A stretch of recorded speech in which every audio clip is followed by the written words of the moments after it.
ॐ ब्रह्माण्डं पर्यन्तं स्थावरं जङ्गमं चैव प्रणशीतं जगद्गुरुं दिव्यं पुराणं निराधारं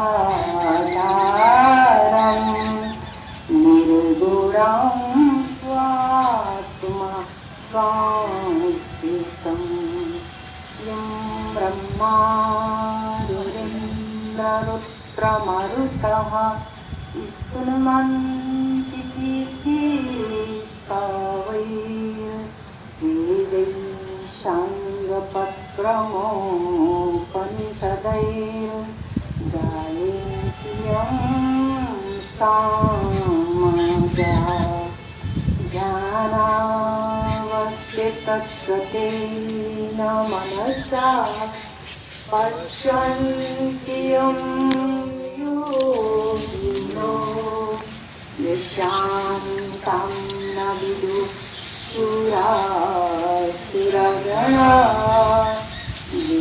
देवाय तस्मै नमः देवाय तस्मै नमः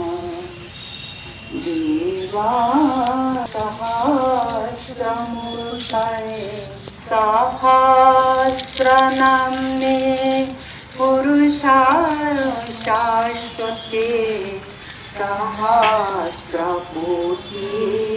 युगधारिणे नमः त्वमक्षरं परमं मम वेदितव्यं त्वमस्य विश्वासपारं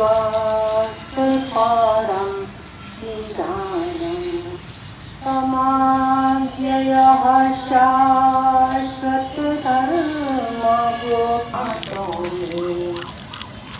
तमेव माता च पिता तमेव बन्धुश्च सखा त्वमेव विश्रायणं त्वमेव पुरुषपुराण त्वमस्य विश्वासपारं मूर्तिं गन्धातीतं गगनसदृशं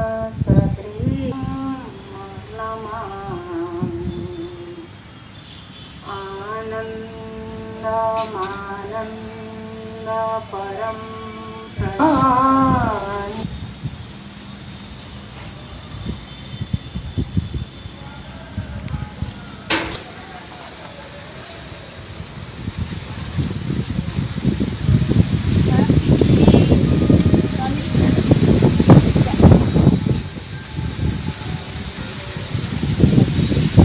ऐसा है, आज अक्षय नवमी है और अक्षय नवमी का एक सरल भाव है जो मैं चाहता हूँ कि आपको कहूँ या आपने जो साधक हैं सब लोगों को कहूँ कि आज जो हमारा संकल्प है वो अक्षय होता है। तो अक्षय का मतलब ये है कि उसका क्षरण नहीं होता, तो हमको संकल्प भी इसी प्रकार का करना है और वो संकल्प प्रभु आश्रित होवे, प्रभु समर्पित हो, तो हमको ऐसे संकल्प के साथ जुड़ना चाहिए जो प्रभु के कार्य के हमको संवाहक बना सके। तो आज हम जो कुछ आज यहाँ पर हम लोग आपस में चिंतन मनन करेंगे, और विशेष रूप से तो आदमी सोचता है कि आज जो है आंवले के नीचे भोजन बनाता है और भोजन खाता है, तो एक भाव रहता है कि सब लोग जो है मिल करके भोजन करें। तो यहाँ भी लोग आए हुए हैं कि भोजन करेंगे, लेकिन भोजन करना तो एक अपने में सार्थक का कार्य है कि भोजन तो करना चाहिए और आंवले के नीचे भोजन बने, ये एक बड़ी सार्थकता की बात ये है कि भोजन जो है वो आंवले के नीचे बने, आंवले के नीचे बैठ कर भोजन किया जाए। तो हम आपको कहना चाहेंगे ये कि ये आंवला जो है वो अमृता है जी हमारे शास्त्र के अनुसार जी इसको हम, इस आंवले को हम अमृता कहते हैं। तो वृक्षों में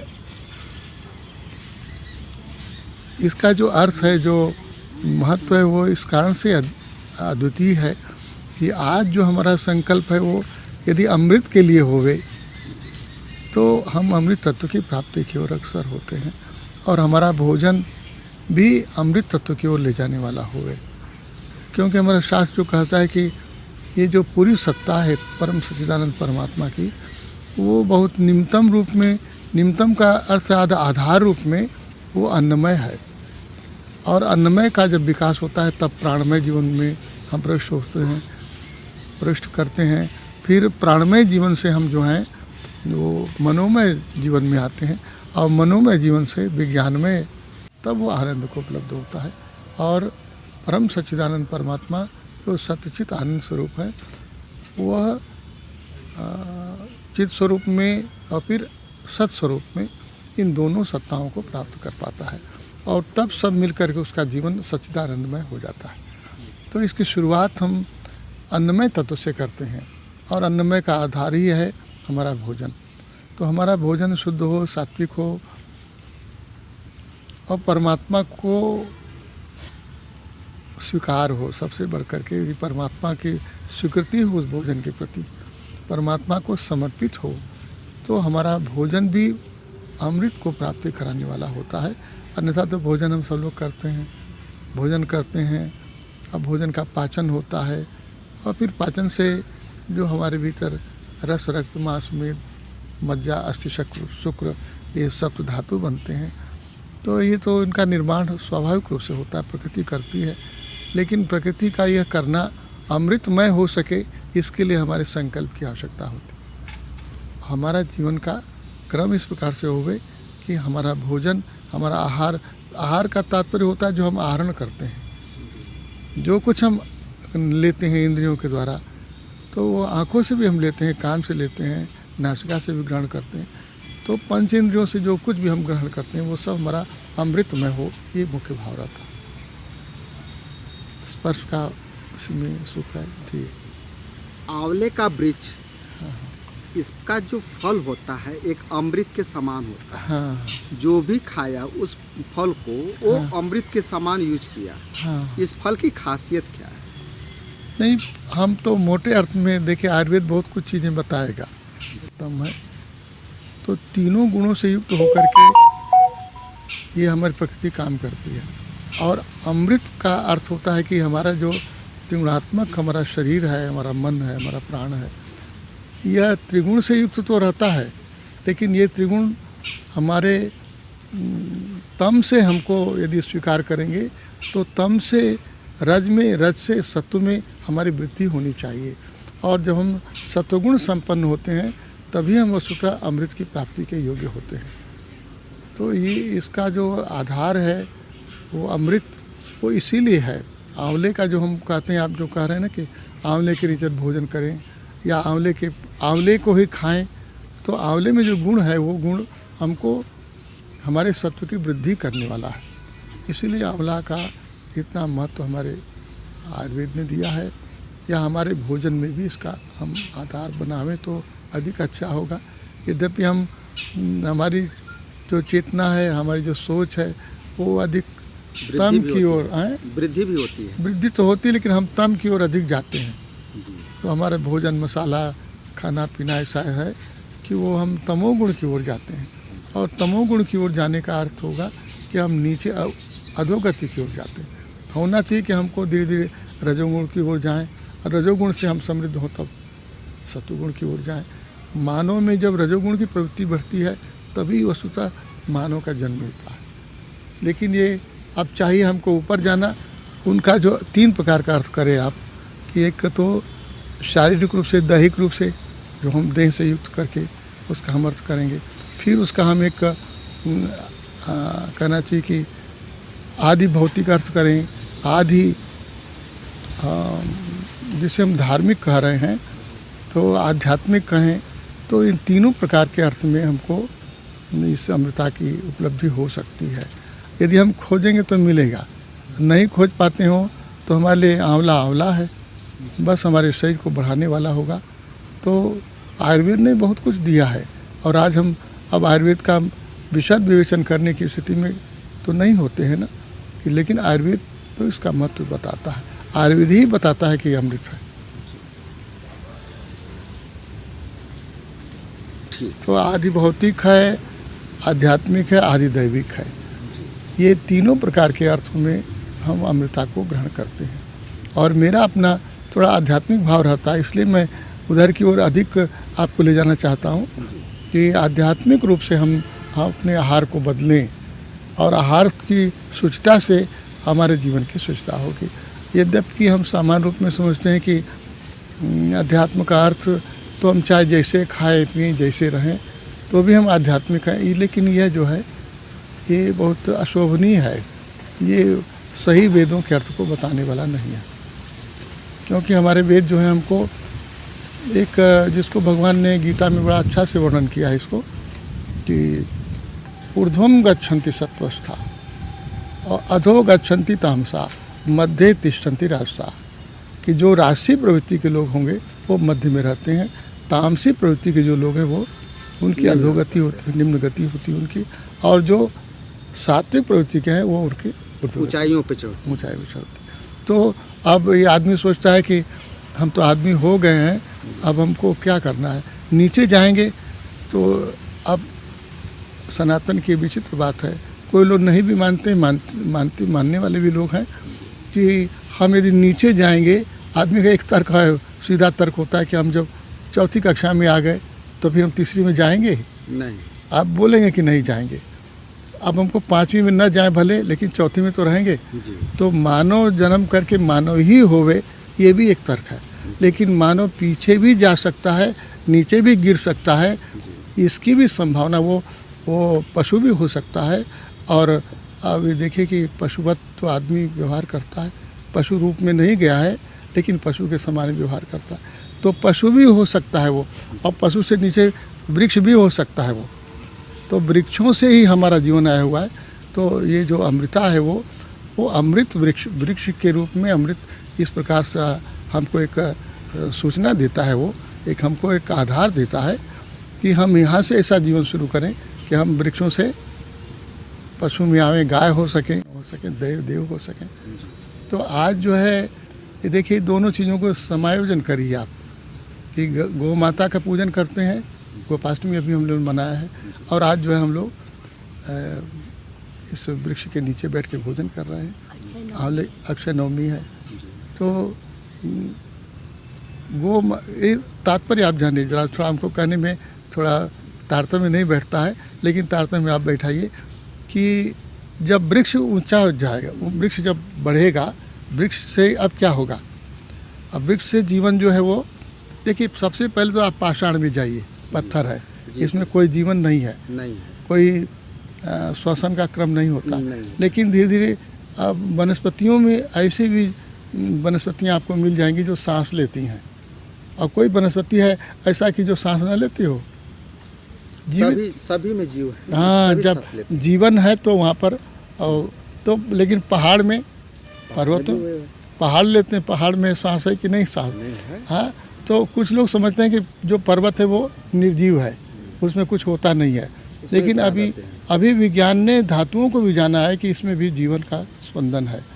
और ये जीवन कहाँ पर है, यदि एकदम बहुत दूर में जाएं तो बिल्कुल चट्टान एकदम स्थिर है, इसमें कुछ, उसमें जीवन सुप्त है, यदि माने तो जीवन सुप्त है, लेकिन जीवन तो है। यदि थोड़ा और आगे बढ़ेंगे तो वनस्पतियों में जीवन आता है। अब वनस्पतियों में हम एक उदाहरण आपको देवें, एक वनस्पति आपने ख्याल होगा आपको, एक छुई मुई है जी, छूने से वो मुरझा जाती है। हाँ, वो क्यों मुरझाती है? लाजवंती, जिसको लाजवंती कहते हैं, वो क्यों मुरझाती है? क्यों सर महाराज जी? हाँ, देखिए ख्याल करिए, आप जब उसको छूने जाते हैं तो आप कहते हैं शर्मा जाती है, वो शर्माती क्या है? वो वस्तु आप जब उसको स्पर्श करना चाहते हैं तो वो एक सीधी सी बात है कि उसको एक डर होता है, एक भय होता है, अपने प्राणों का संकट उसके पास आता है कि कहीं ना कहीं आप उसको मसल देंगे, कहीं तोड़ देंगे, उखाड़ कुछ तो कर देंगे। मृत्यु का जो भय है उसके भीतर ज़्यादा है, और वो अपने को बचाता है।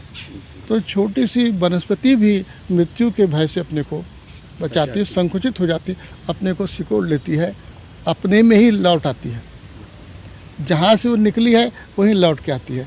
तो वनस्पतियों में भी जीवन होता है, और अब तो आप जानते हैं कि वनस्पतियाँ जीवधारी हैं, सब हम लोग को पढ़ाया भी जाता है। और ये पाषाण भी जीव निद्रित है, धीरे धीरे वनस्पतियों में उठता है, और यही वनस्पतियाँ बढ़ते हुए जब हम आंवले के रूप में आते हैं तब हम अमृत की यात्रा में आते हैं। और यही आंवला जब और आगे जाएगा, ऐसा वृक्ष अनेक प्रकार के चीज़ों में जाएगा, होते होते तब पशुओं में आएगा, और पशुओं में होते होते अभी थोड़ा हम आपको तारतम्य कैसे सुनाएंगे, पशुओं में होते होते आखिर में क्या बनेगा, जहाँ से मानव आएगा। ये तो आज का हमारा विज्ञान कहता है ना कि पीछे से होते होते जो है मानव आया, लेकिन हमारी लिंक क्या है, हमारी कड़ी क्या है, कहाँ से पशु मानव हो गया। तो वो कोई लिंक खोजने की ज़रूरत तो आदमी को क्यों पड़ गई। ज़रूरत तो है ज़रूर, लेकिन वो ज़रूरत हमारे ईश्वर ने बहुत पहले ही बताया हमको, इसलिए मेरे समझ में है कि उसकी ज़रूरत नहीं थी, लेकिन हम भूल गए तो ज़रूरत हो गई। हाँ, उसको जानने के लिए भूल गए कि जानने की कोई ज़रूरत नहीं पड़ी। हाँ, तो ज़रूरत हुई है, और ज़रूरत हुई है ये तो जो हमारी गाय है, देखिए केवल गाय को हम माता कहते हैं, लेकिन आप सोचते होंगे कि भैंस भी तो दूध हमको पिलाती है, तो भैंस क्यों नहीं माता है। एक उदाहरण लोग हमसे तर्क भी करते हैं कि भैंस भी माता है, बकरी भी माता है, दूध तो हम सबसे पीते हैं, लेकिन गाय हमारी माता, उसका कारण क्या है, उसकी विशेषता क्या है। तो उसकी विशेषता यही है कि जब गाय से हम पैदा होते हैं, देखिए माँ तो तब होगा ना जब हम उससे जन्मेंगे, तो गाय से ही मानव जन्मता है। ये एक बहुत विचित्र प्रकार का सत्य है, और इस सत्य को जानने के लिए अब आप शास्त्रों का प्रमाण खोजें। जैसे आप बोल रहे हैं वेदों में कहाँ लिखा है, हम आपको वेदों की बात नहीं, वेद तो ज्ञान है, और ज्ञान का अर्थ आप अपने ज्ञान से ही लगाते हैं, तो आपको सत्य सत्य सब मिल जाएगा, लेकिन पहले आप अपने भीतर जानिए। तो ये एक जाना हुआ सत्य है जिसको हम आपको सुना रहे हैं। शायद धरती पर सुनाने वाला कोई हो ना हो, अलग बात है, कहीं लिखा हुआ है कि नहीं है, लेकिन गाय से मानव पैदा होता है, और इसलिए गाय को आप अपने घर में लाए हुए हैं। गाय हमारे घर में है, और मानव जिसका दूध पी करके आज हम लोग बढ़ते हैं। तो देखिए माँ हमको दूध पिलाती है, और माँ यदि नहीं रहे तो गौ माता। पहले आप हमको बताइए कि जब मानव का बच्चा पैदा होता है तो आँख खोल के पैदा होता है कि बंद रहती है आँख? नहीं, बंद रहता। आँख खोल के पैदा होता है मानव की, बंद आँख रहती है उसकी। देखिए एक उदाहरण देता हूँ, ख्याल नहीं किए हैं, जो बिल्ली का बच्चा पैदा होता है तब देखे नहीं, आंखें बंद रहती है। कुत्ता का बच्चा जो है वो आंखें बंद रहता है, कुत्ते का आंखें बंद रहा, और मानव का बच्चा देखे नहीं है, देखिए आँख खोल के पैदा होता है। ये बहुत विचित्र प्रकार की उदाहरण की स्थिति है कि आँख खोल के पैदा होने वाला ये मानव है। और पशुओं में दो प्रकार के लोग हैं, जो आँख बंद करके पैदा होते हैं और आँख खोल के पैदा होते हैं। गाय का बच्चा आँख खोल के पैदा होता है, हिरन का बच्चा आँख खोल के पैदा होता है, हाथी का बच्चा आँख खोल के पैदा होता है, शेर का बच्चा आँख बंद करके पैदा होता है। तो आँख बंद करने वाले और आँख खोलने वाले पैदा होने की स्थिति में ये दो प्रकार की जातियाँ हो गई पशुओं में। तो आज यदि पता करेंगे तो पता लग जाएगा कि जितने भी आँख बंद करके पैदा होते हैं सब मांसाहारी हैं, और जो भी आँख खोल के पैदा होता है वो सब शाकाहारी हैं। और मानव आँख खोल के पैदा होता है, तो अब आप बताइए कि मानव को शाकाहारी होना है कि? ये संदेश आज अक्षय नवमी का संदेश है। यही गोपाष्टमी से आज जो नवमी हो गई है, यही हमारी अमृता का संदेश है, आंवले के नीचे बैठ कर के भोजन करने का और आंवला खाने का, कि हम आँख खोल कर के पैदा हुए हैं। तो हम प्रभु से प्रार्थना करते हैं कि हमको आँख खोल करके दूसरा जन्म, हाँ, हमारी तीसरी आँख भी खुले, अमृता उसकी खुलती है जिसका कि ये तीसरा नेत्र खुलता है। दो आँख प्रकृति ने हमको दे दिया है, और तीसरी आँख जो है ये जो प्रज्ञा चक्षु है वो तब खुलता है जब हम ऊर्ध्वगमन करते हैं, जब सत्व की वृद्धि होती है। ये तीसरा नयन जो खुलता है तब हमारा जीवन वहाँ पहुँचता है जहाँ हम इस जगत के बाहर का सत्य देखते हैं, और हमारी जो संभावना, हमारी जो भावना कि धरती पर तीसरे नेत्र वाले मनुष्य पैदा हों जो प्रज्ञा पुरुष होंगे। मुझे बोलेंगे कि प्रज्ञा पुरुष हो, एक नेत्र यहाँ है जो खुलता है तब पता लगता है सत्य का। इसीलिए हम बोल रहे हैं आपको कि गाय से हम पैदा हुए हैं, पता नहीं आपको कोई बोलने वाला मिला कि नहीं मिला, शास्त्र में खोजेंगे मिलता है कि नहीं मिलता है, लेकिन यह एक ऐसा अद्भुत सत्य है जो मानव को जानना है। एक तीसरे नेत्र वाला आदमी पैदा होगा इस धरती पर, और आपको आश्चर्य होगा अब उसी का समय आ रहा है। 2 आँख वाला आदमी जो है अंधा कहा जाएगा, क्योंकि 2 आँख वाला आदमी मन से जीता है। केवल तीसरे नयन वाला आदमी जो है प्रज्ञा से जीने वाला होगा। उस प्रज्ञा पुरुष का जन्म इस धरती पर होगा, और तब धरती पर सतयुग आएगा। जिसे आप सतयुग कहते हैं, सतयुग 2 आँखों वाले आदमी से नहीं होता। आप बोलेंगे कि कब ऐसा था कि नहीं ऐसा था, अब जैसा भी था नहीं था, पहले भी था और आगे भी। ये तो युग है, 4 युग घूमते रहते हैं और कलयुग आ गया है ना। आप भी बोलते हैं कलयुग है, लेकिन आप मैं इतना ही कहूँगा, कलयुग माने जब भोर का समय आता है तो अंधेरा कैसा होता है। कलयुग का यही समय है, रात्रि जो है बीत रही है, अब भोर का समय है। भोर में अब नया जीवन भी आने वाला है और अंधेरा भी गहन भी होने वाला है। भोर में अंधेरा गहन हो जाता है, नींद बहुत ज़ोर से आती है। नींद जो है उसका प्रभाव ऐसा होता है, लेकिन इसी भोर में जागने वाले जाग जाते हैं, और ब्रह्म मुहूर्त में जागने वाला व्यक्ति तीसरे नयन की ओर प्रस्थान करने वाला व्यक्ति होता है। ये प्रकार का मानव जन्मने वाला है, और इसकी तैयारी इसी मानव को करनी है। ये नहीं कि कोई नया कहाँ से पैदा होगा, इसी मानव के भीतर पैदा होगा ना। कोई अब हमको नया मानव पैदा तो होना मानव के रूप में ही है, लेकिन इस मानव के भीतर इसी ही एक नया मानव पैदा होगा जो देव मानव होगा। महाराज, ये सुनने में आया है कि कल्ली का अवतार इस धरती पे 2038 में भविष्यवाणियाँ कई तरह से, कई जोशी बहुत सारे लोग कहे, आप तो इस धरती के एक तरह से भगवान हैं। जो अभी बड़ी बातें आपने कही कि 3 नेत्र वाले जन्म लेने वाले हैं, तो ये जो कल्ली का अवतार होगा कैसा होगा? देखिए, एक आपको हम सुनावें, जो आप अवतारों को सोच रहे हैं ना, राम का अवतार कैसा हुआ, कृष्ण का अवतार कैसा हुआ, जो अवतार हुए वो कैसे हुए? आपके दिमाग में है कि कोई ऐसी चीज़ आ जाएगी। अवतार का मतलब ही होता है अवतरण, जो उतरता है इसके भीतर, है ना। तो जन्म मानव का ही होगा।